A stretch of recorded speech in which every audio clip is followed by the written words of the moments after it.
Hello সবাইকে, অনেক অনেক স্বাগত আমার নতুন একটি ব্লগে। আজকে দিনটা হচ্ছে জন্মাষ্টমীর দিন।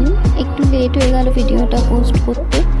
তো আমি আমার গোপুসোনার জন্য যেরকম ভেবেছিলাম তার থেকে কিন্তু অনেকটাই বেশি হয়েছে। আমি খুব চিন্তায় ছিলাম যে আমি একা একা কী করব না করব। তো দেখলাম যে না, গোপুসোনা নিজেই নিজের সব কিছু জোগাড় করে নিচ্ছে। এখানে আমি সকাল সকাল বেরোবো একটু, তাই আমি একটু লাল চা করে খেয়ে নিচ্ছি এখানে। সকালে দুধ চা খেতে ইচ্ছে করছিল না, তাছাড়া একটু উপোস করেও থাকতে হবে। উপোস করে থাকলে তো আবার কীরকম মানে দুধ চা খেলে পরে শরীর খারাপ হবে বেশি। তো একটু লাল চাই ফার্স্টে খেয়ে নিচ্ছি। আর এখানে জিনিসপত্রগুলো দেখছি কি কি বাজার করে এনেছে।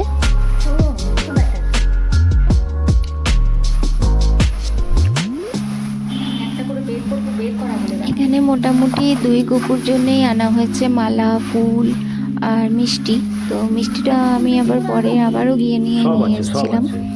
আর এখানে আমি 2টো মালাও আনা হয়েছে। তো আমি সেই বরকে বলছি যে এই মা এত কম ফুল কেন এনেছো, একটু বেশি করে ফুল আনতে হতো।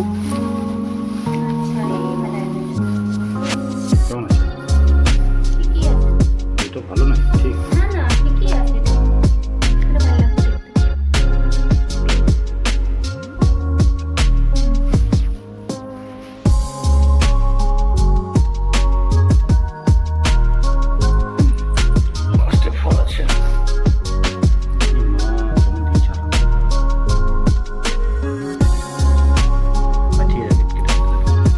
এখানে সবই মোটামুটি 2টো করে আনা হয়েছিল, কারণ আমাদের 2টো গোপুর একসাথে পুজো হবে তাই।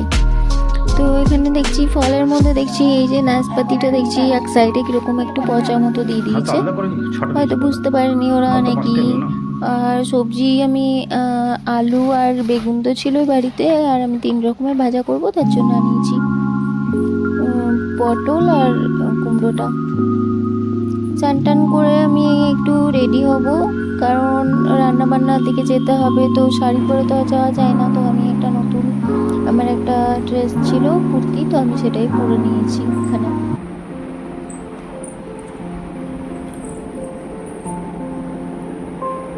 এরপরে কিন্তু আর আমার মুখ দেখারও একটু সময় ছিল না, যেরকম তাড়াহুড়ো আজকে ছিল।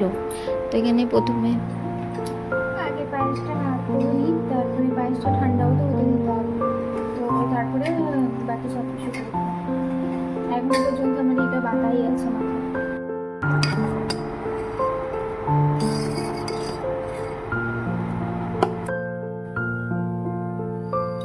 আর আমার না খুব ইচ্ছে ছিল গপুকে নারকেল নাড়ু দেওয়ার। তো নারকেল নাড়ু তো আমি তো নারকেল কুড়নিও নেই আমার কাছে। তারপরে আমি করতে পারবো কি পারবো না সেই ভয়ে আমি না এই গুঁড়ো নারকেলটা নিয়ে এসেছিলাম, দিয়ে এটাকেই আমি নারকেল নাড়ু বানিয়েছি। আর অত ভালো করে ভিডিওগুলো শ্যুট করতে পারিনি, কারণ কেউ ছিল না সেরকম ধরে দেওয়ার। আর আজকে সকাল থেকেই সেদিন বৃষ্টি হচ্ছে, এত বৃষ্টি, বৃষ্টিটা দেখতেও ভালো লাগছে, খুব সুন্দর বৃষ্টি হয়ে চলেছে, ঠান্ডাও ছিল ওয়েদারটা একটু।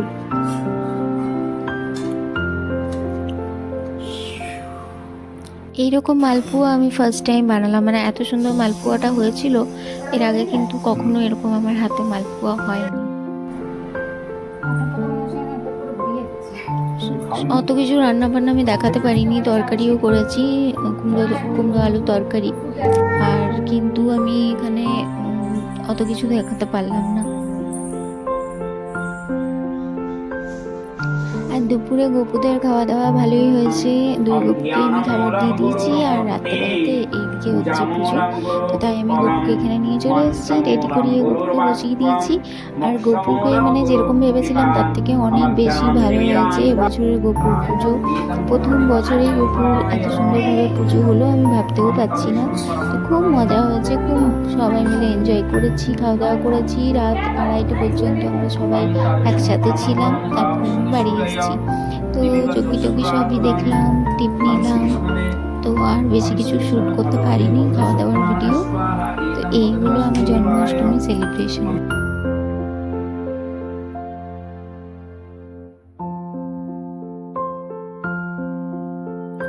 গপুকে রাতে লাল ড্রেসটা পরেছিলাম, আর আমরা সব গ্রুপ